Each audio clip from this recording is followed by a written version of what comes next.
What to do when someone attacks you? Imagine, if you will, the vast open sky. Above, the sun shines with an unwavering, inherent light. This sky, boundless and clear, is your truest self, the unblemished space where all things arise and pass away. It is the repository of your innate peace, the horizon of your potential, and the quiet witness to all the drama of the world. Now, picture the weather. Clouds gather, thick and gray, sometimes charged with the volatile energy of a brewing tempest. This is the anger of the world, the sudden flash of frustration, the heavy downpour of another's distress. The storm that breaks upon you might feel brutally personal. The lightning seems aimed directly at your shelter. The wind howls a name that sounds suspiciously like your own. It carries the sharp scent of accusation, the heavy weight of judgment, and the chilling cold of disappointment. Yet, the first, most profound act of self-protection is the realization that the storm is not fundamentally about the sky. It is about the vapor, the friction, the atmospheric imbalance within the cloud itself. To understand the nature of the aggression leveled at you is to preempt its power. The person standing before you, radiating this destructive heat, is not a force of nature directed solely at your ruin. They are, more often than not, a vessel overwhelmed by internal pressure. Their anger is not a message to you, but a broadcast from them, a frantic signal of a deeper, unaddressed crisis. Think of them as a great ancient mill wheel, designed to grind grain and produce sustenance, but whose mechanisms are rusted, jammed with debris, and violently turning against themselves. The noise you hear, the screeching, the clatter, the sudden explosion of frustration, is the sound of that internal friction. The miller is fighting the mill. They are wrestling with a silent, relentless adversary, themselves. Their irritation is the echo of 1,000 tiny failures they haven't processed. The deadline missed, the expectation unmet, the perceived betrayal from years ago, the private shame of an unfulfilled life. Their fiery words are the sparks from a furnace they are trying desperately to control, a fire fueled by memory, expectation, and the brutal comparison to an idealized self. They carry a burden so heavy, a knapsack filled with guilt, fear, and unresolved grief, that upon encountering any resistance, any pebble of disagreement or simple presence, the entire load threatens to topple, and you happen to be standing too close to the falling weight. This burden is the true subject of their rage. It is the anger of the child who felt powerless, now manifesting through the adult who still feels powerless, disguising that vulnerability with aggression. When they lash out, they are projecting an internal cinematic drama onto the screen of the external world, and you are merely the unfortunate extra who walked into the frame. Why is it so difficult to maintain our emotional distance? Why do we feel compelled to catch the hot coal of their anger? Because the aggressor's projection often finds a tiny, latent hook within our own consciousness. When they accuse you of being irresponsible, your own fleeting thought of a task forgotten from the morning may flare up, making the accusation seem valid and personal. When they call you selfish, the small, unexpressed guilt over a boundary you recently set may echo, compelling you to defend yourself. We are, in these moments, allowing their external storm to activate our own inner, dormant clouds. To maintain your sanctuary, you must recognize this dynamic.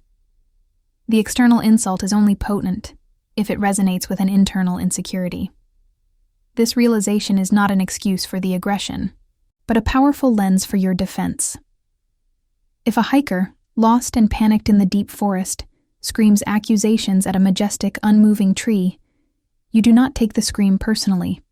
You recognize the fear, the exhaustion, and the disorientation driving the irrational outburst.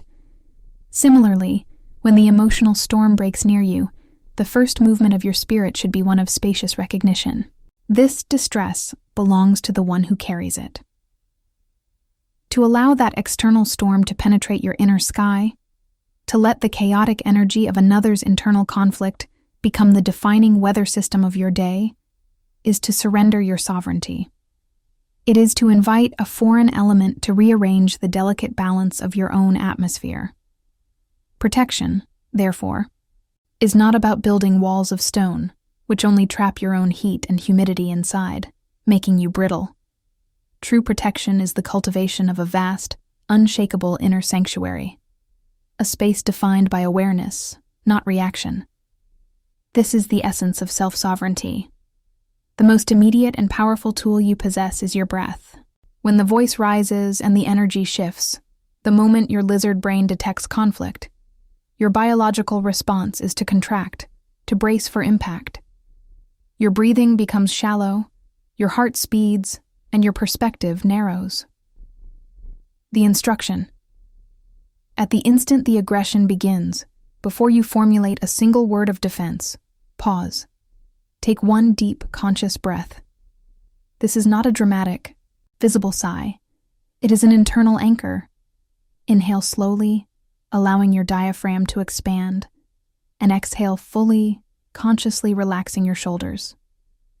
This single breath creates a temporal and emotional gap, a microsecond of separation between the stimulus and your response. This gap is where your freedom resides. It is the space that allows you to choose observation over instant absorption. The breath interrupts the contagion of chaos. Once anchored, you can engage in the practice of recognition. Observe the aggressive statement as if it were a strange foreign object floating past you. The instruction. Mentally label the aggression: fear, unprocessed pain, or simply projection. Internally state to yourself, "This is the anger of the miller fighting the mill. This is not mine." This is not a judgment of the person, but a declaration of your own energetic boundaries. You are acknowledging the sound without claiming the source. You are observing the hailstone without inviting it to shatter your window. This practice transforms the external storm from a direct attack into a diagnostic signal of their internal suffering, which allows you to engage with compassion, if appropriate, or distance, if necessary, but never with personalized injury. The highest form of self-protection is non-reception. To engage with anger is to validate its premise. It is to hand the aggressor the other end of the rope in a tug of war. The instruction. Do not argue the details of the accusation. Do not rush to defend your honor against a charge born of their delusion. Instead, use language that creates respectful space without inviting further attack. Statements of non-reception are neutral, reflective, and firm. Instead of, "That's not fair. I worked harder than anyone." Absorption defense. Try, "I hear that you are incredibly angry right now." Reflection. Or, "I am not going to continue this conversation while your voice is raised." Boundary. Or simply, "I understand you have a strong opinion on this." Neutral acknowledgement. This technique creates a vacuum where the aggression cannot find purchase, cannot feed itself. You are not fighting the storm. You are stepping out of the wind. Your commitment to this inner sanctuary is the greatest gift you can offer yourself. And paradoxically, it is the highest form of contribution to the world. When you are truly rooted in this spacious awareness, the outside aggression lands not on your identity, but on the outer edges of your consciousness, like pebbles hitting the thick hide of an ancient rooted tree. They make noise, they demand attention, but they do not shatter the structure. This consistent, gentle turning inward, this commitment to observing your own internal weather, known as meditation, does something miraculous. It expands the capacity of your inner sky.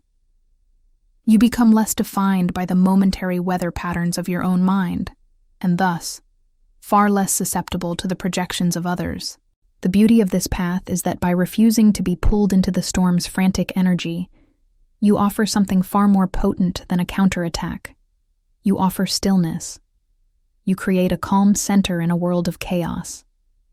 Sometimes, this radical, non-reactive space is exactly what dissolves the other person's storm. Not because you defeated it, but because you refuse to become its theater. You simply stand firm, an unmoving expanse of blue sky, allowing the clouds to pass overhead without ever losing the light of your own internal sun. The promise of meditation is not a life without storms, but the certainty that you are no longer the storm. You are the quiet witness, the unshakable foundation, the vast, luminous sky. Protect this space fiercely, for it is the source of your true power and the only place where genuine, lasting peace can reside. Allow the world its storms, but refuse to let them become yours. Stand in the light of your own spacious self, for that light is boundless and cannot be diminished by the shadows of another's pain.